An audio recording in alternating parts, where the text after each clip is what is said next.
हे बघा आता संजय राऊत म्हणजे हा सडलेला आंबा आहे. म्हणजे तो काहीच कामाचा नाही, नुसता दिसण्याच्या कामाचा, कोळ राहिली त्याची फक्त. आणि त्यांना एकनाथ शिंदेशिवाय दुसरं काही दिसत नाही. मूळ एकनाथ शिंदेची इथे गेले ना गुवाहाटीला, तर त्यांचं म्हणणं आहे की ते शिंग वर्षामध्ये आहेत. त्यांनी जाऊन ते शिंग त्याच्या आता मला जास्त बोलता येत नाही, पण मला तरी असं वाटतं की एवढा शिंगाचा नांद आहे मला माहीत नव्हतं त्याला. आणि खेड्यामध्ये अशी म्हण आहे, आला अंगावर तर घेतलं शिंगावर. तर ही तीच शिंग आहेत की ज्यांनी गुवाहाटीला जाताना सगळ्यांना शिंगावर घेऊन आपला भगवा झेंडा रोवला होता. हे बघा, आदरणीय शिंदेसाहेबांनी आम्ही जेवढे मंत्री आहेत त्या मंत्र्यांना पक्षाकरता वेळ द्यावा, जनतेकरता वेळ द्यावा, याच्याकरता प्रत्येकाला 3-3, 4-4 तास इथे आठवड्यातून बसलं पाहिजे असं सगळ्या मंत्र्यांना वाटप केलेलं आहे. माझा बुधवार आहे. बुधवारी मी 4 ते 7 माझी वेळ साहेबांनी या ठिकाणी ठरवली आहे. इथे ज्या बारक्या बारक्या समस्या येतात, फार छोट्या समस्या लोकांच्या महाराष्ट्रभरातून येत असतात आणि त्या फोनवर सहज सुटू शकतात. 100% नाही, पण कमीत कमी 50-60% समस्या अशा असतात की त्या फोनवर सुटू शकतात. आणि मंत्री जरी मी कुठल्याही डिपार्टमेंटचा असलो तरी मंत्र्याचा सगळीकडे अधिकार असतो, कोणत्याही डिपार्टमेंटशी तो बोलू शकतो. आणि जर ते प्रश्न त्याला गिरट्या मारण्यापेक्षा जर सुटत असतील तर सहज तो आनंदित होत असतो. आणि मला तरी असं वाटतं की साहेबांनी ही जी पक्षाची पद्धत घालून दिलेली आहे जनता दरबाराची, तर त्याच्यामध्ये प्रत्येक दिवशी जरी 500-700 लोक आले तर 3-4 लोकांच्या समस्या जर आठवड्याला सुटू शकतात. तर त्या पद्धतीने आज पहिला दिवस होता आणि आम्ही कामकाजाला सुरुवात केलेली आहे. साहेब, राजकीय प्रश्न आहे. नक्कीच ते आता म्हणतात की गंगामध्ये जाणार आहेत, तिथे सुद्धा महाकुंभला जाऊन पाणी करणार आहे. 1300 ते 1500 लोक चिरड्याचिरडीमध्ये गेली असं त्यांचं म्हणणं आहे. बरं होऊन जाईल, जाऊन आंघोळ करून घेऊ ना. बाबाजी बाळासाहेबांची शिवसेना संपवली, जे पाप केलं ते पाप भोग तिथे जाऊन, आणि तिथे आंघोळ कर आणि सांग, देव बाप्पा मी फार मोठी चूक केली, शिवसेना प्रमुखांना वंदन कर आणि म्हण की बाळासाहेब मी फार मोठं पाप केलं, मी भगव्या झेंड्याशी गद्दारी केली, मी काँग्रेस राष्ट्रवादीशी उद्धव साहेब ठाकरेंना युती करायला लावली आणि पूर्ण सत्यानाश केला आहे. पुढच्या जन्मी मला कमीत कमी चांगलं मोक्ष मिळू दे, स्वर्गामध्ये नरकाच्या ऐवजी चांगली जागा मिळू दे, अशीच मागणी त्यांनी तिथं करावी.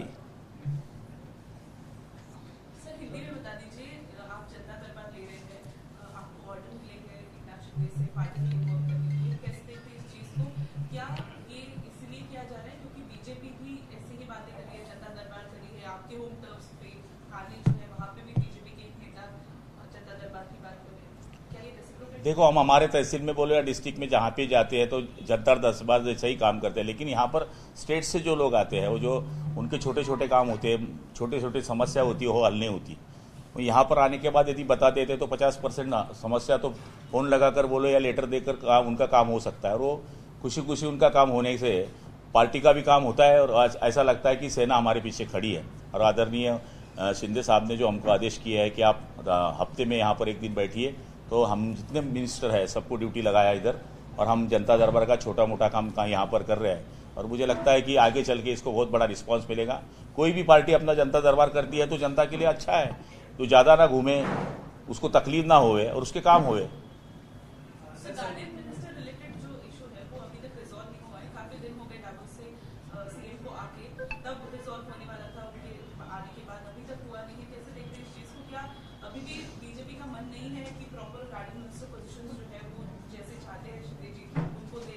देखो, जो तकलीफ वाली बात होती है तो उसको जरा प्रॉब्लम हल करने को थोड़ा देर लगती है. देखिए, सब मजबूत लोग हैं. गिरीश जी बोलिए, दादा भूसे जी बोलिए, या एनसीपी के 7 विधायक वहाँ पर आए हैं, तो वो हिसाब से वहाँ पर थोड़ा प्रॉब्लम है.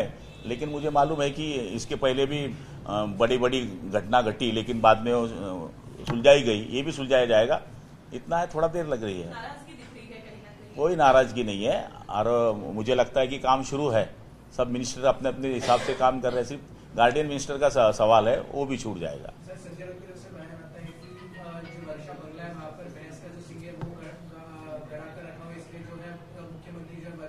वो सड़ा हुआ आम है ना, वैसी चीज है वो.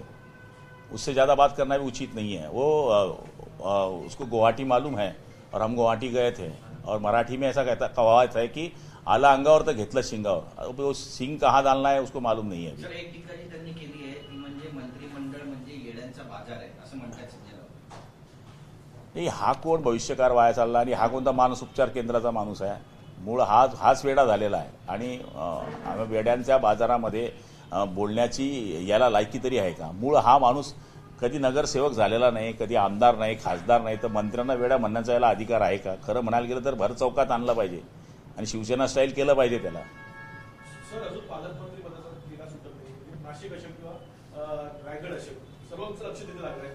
कसं कधी सुटत नाही? हे बघा, तिघं पक्षांचे लोक जे आहेत ते मजबूत स्थितीत तिथे आहेत. तिथे दादा भुसेचे आमचे जुने मंत्री आहेत आणि 5 टर्मपासून ते पण आमदार आहेत. तिकडे गिरीशजींकरता प्रयत्न चालू, कुंभमेळा येतोय म्हणून त्यांनी मागच्या वेळेस कुंभमेळा आमचा त्या ठिकाणी सांभाळला होता म्हणून त्यांना मिळावा असं त्यांच्या पक्षाची भूमिका आहे. एनसीपी अजितदादांचे 7 आमदार तिथे निवडून आले, त्यांना वाटतं आम्हाला मिळावं. त्यामुळे थोडा किचकिच विषय आहे आणि निश्चितपणाने त्याच्यामध्ये ताणाताणी आहे. पण याच्यापूर्वी पण आपण पाहिलं असेल की मंत्रिमंडळाच्या विस्ताराच्या वेळेस असं म्हटलं जात होतं, पालकमंत्री पद देण्याकरताही असं म्हटलं जात होतं, शिंदे साहेब सरकारमध्ये स्थापन होत असताना येणार नाही सरकारमध्ये असंही म्हटलं जात होतं. पण ते तिढे सुटले. हा तर त्याच्या मायनाने मायनर विषय आहे, 2 जिल्ह्याचा विषय आहे आणि तोही सुटेल. खरं म्हणायला गेलं तर रायगडमध्ये सुद्धा आमचे सिनियर आमदार आहेत आदरणीय गोगावले साहेब आणि त्यांना पालकमंत्रीपद मिळालं पाहिजे हा आमचा सुद्धा हट्ट आहे. कारण की तिथे शिवसेनेचे 3 आमदार आहेत आणि मला तरी असं वाटतं की ते व्हायला पाहिजे. राहुल सोलापूरकरांनी जे छत्रपती शिवाजी महाराजांविषयी वक्तव्य केलं होतं की महाराजांनी सुरतेतनं छुप्या पद्धतीने न येता लाच घेऊन निघाले, याच्यावरनं महाराष्ट्रात आता अनेक ठिकाणी उद्रेक पाहायला मिळतोय. अनेक जण त्याचा निषेध करता आहेत. याकडे आपण कसं पाहता, काय सांगता? शिवाजी महाराजांच्या बाबतीत कोणीच बोलू नये. देवताच्या देवारातल्या माणसाला कोणी काय म्हणावं याच्यापेक्षा त्याच माणसावर शब्दच बोलू नये आणि ते बोलताना काय बोलावं याचा विचार त्यांनी केला पाहिजे. छत्रपती शिवाजी महाराज हे व्यक्ती नव्हते, ते परमेश्वर होते. त्या परमेश्वररूपी माणसाला बाबतीमध्ये कोणीही चुकीचं वक्तव्य करू नये असं आमची नम्र विनंती आहे. कारण की शिवाजी महाराज हे सगळ्यांचं आराध्य दैवत आहे आणि मला तरी असं वाटतं की महाराजाला मी समजून सांगावं एवढा मोठा महाराज मी नाही, महाराजांनी महाराजासारखं राहावं. दिल्ली विधानसभा के लिए आज जो है मतदान किया गया, आप ये मानते हैं कि 2015-2020 की तरह 2025 में भी जो मुकाबला है वो केजरीवाल के लिए एक तरफा रहने वाला है? मुझे नहीं लगता ऐसा. उनकी जो पिछली सरकार में जो काम किए थे उसके लिए बड़ा मैंडेज उसको स्कूल, दवाखाना या फ्री बिजली, पानी फ्री इसकी वजह से मिला था. लेकिन अभी शराब बिक्री, उसके बाद में भ्रष्टाचार, ये सभी बातें अभी देखते हैं तो मुझे नहीं लगता कि थंपिंग मेजॉरिटी उनकी आ सकती है. मुझे लगता है वहां पर उनकी सरकार नहीं आएगी. एबीपी माझा, उघडा डोळे बघा नीट.